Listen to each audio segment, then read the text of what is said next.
Hi, it's Dr. Toker, your friendly neighborhood colorectal surgeon, and I think if you've watched any of my other videos, I have probably mentioned that I own a med spa, and as part of my med spa, we talk weight management. And while I am a board certified general surgeon, I do not do bypass surgeries, although I did many years ago. And instead, I like to focus on nutrition, body composition, muscle mass, and that sort of thing, to improve people's health. And one of the things that people complain about a lot is uncontrollable hunger and a focus on food.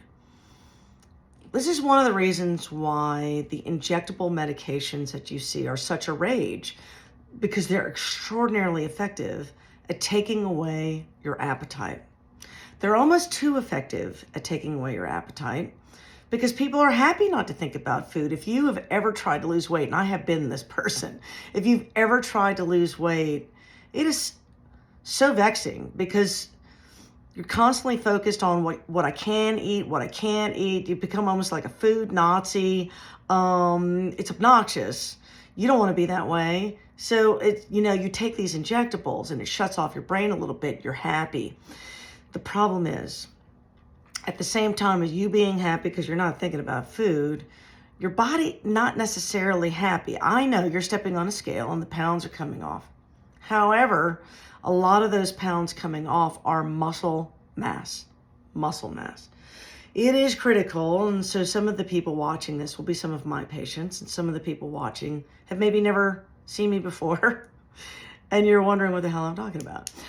If you are engaged in any kind of appetite suppressant, regardless of what it is that you're doing, you have got to focus your life on protein.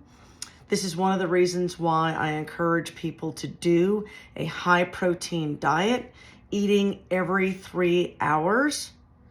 And I'll explain as time goes on, why does eating every 3 hours sort of help you? It has a hormonal benefit to you, very similar to these injectables, which is why that seems to work to stop your appetite.